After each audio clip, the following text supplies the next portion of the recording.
Hey everybody, it's time to begin a new lesson in Unit 7. This time it's going to be quadratic applications. So these are real-world scenarios with quadratic equations. So go ahead and turn to page 31 in your notebook where it says Quadratic Applications Notes. So this is all going to be about real-world equations. So something I want y'all to note is that most of the time, maybe not all the time, the word problems that they give you are going to take place in one quadrant. So one section of the graph. And we want to pay key attention to some of the features of this graph, such as the y-intercept and the x-intercept. And most often, this y-axis is going to be based on things like height, distance, or speed. And the x-axis is most often going to represent time. So when they ask questions like, how long is the rock in the air? We would note that the height would have to be 0 because the ground is 0. And how long does it take to reach 0 would be 5. So usually 5 seconds. So far we've done all of this without reading the equation. So let's go ahead and read. The graph below represents the path of a rock being thrown off an 80-foot building. The function f of t equals negative 16t squared plus 64t plus 80 represents the height of the rock, and t represents the time in seconds after the rock is thrown. Notice how this would normally be f of x, but instead it's using t for time. That means our x-axis is going to represent time, and it says the equation represents the height. So that means up here, the y is going to be height.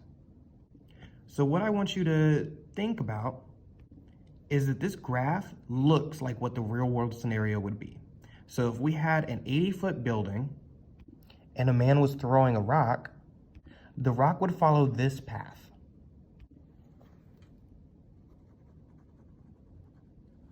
So he throws it up super high, and then it falls down to the ground within 5 seconds.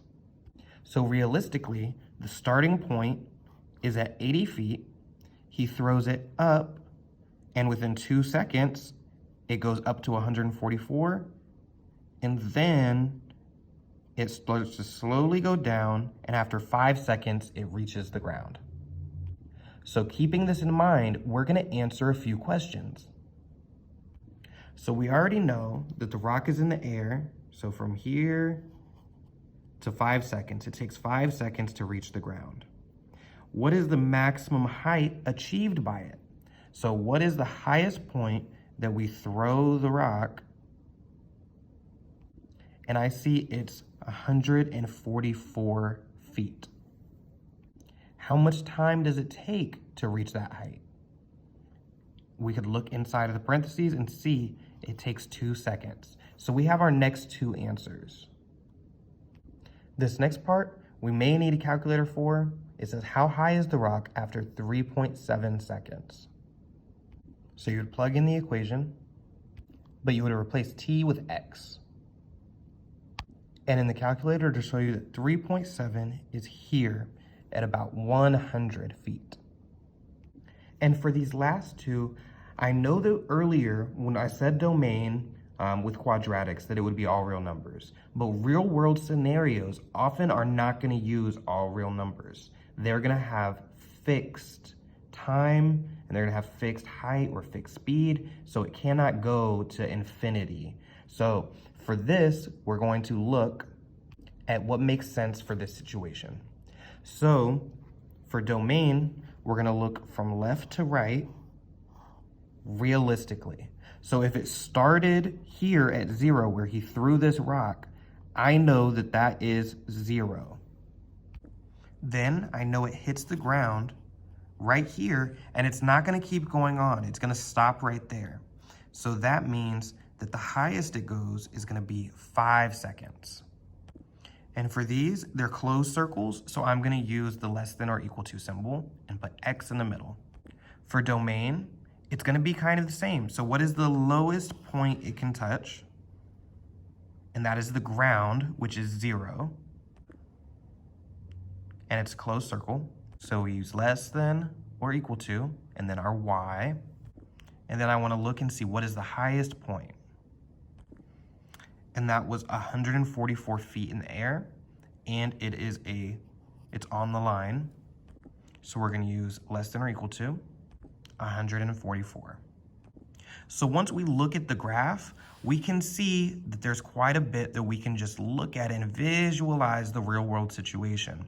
So let's go ahead and turn the page and practice one more. So now we're on page 32. Alyssa kicks a soccer ball during a game. The height of the ball in feet can be modeled by the function f of x equals negative 16x squared plus 48x, where x is the time in seconds after she kicks the ball. So the height of the ball is going to be our y, and time is going to be the x. So I'm going to go ahead and mark my quadrant. So my y is going to be the height, and my x is going to be the time. And then I'm going to draw a little picture of Alyssa kicking the ball. She looks a little crazy, but she's going to kick the ball, and it is going to go like this.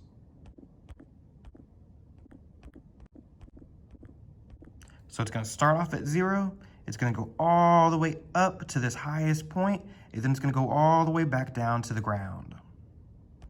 So let's answer some questions. A, what is the maximum height achieved by the ball? I see that if the ball is flying like this, the highest point it's going to reach is 36. Height is the y, so we're going to look at the y value and see it's 36, so 36 feet. Then we want to know at what time does the ball reach its maximum height.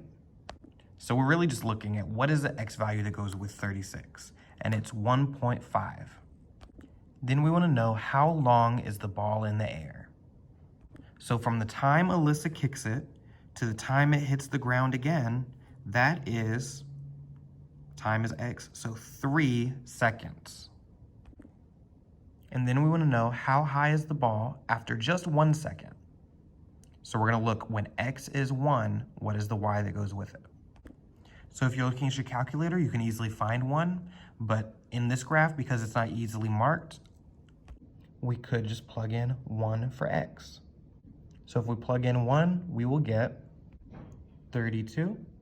That's 32 feet, which looks about right. The next question we have is, what is a reasonable domain for this situation? So domain is going to be from left to right. What is a reasonable domain? So what's the point that it starts to the point where it hits the ground? And it looks like that is between 0 and 3 seconds. Domain is x, and both of these dots are closed circles. So we have 0 as the lowest, 3 is the highest. Both sides are closed circles, so it'll be less than or equal to. And then domain is always x. Range, what is a reasonable range? So what is the lowest point, which would be 0, all the way up to the highest point, which is 36. So we get the same thing. So what I want you guys to go ahead and do is I want you to go to Google Classroom and complete the assignment for today, which is going to be day 5 practice. Good luck.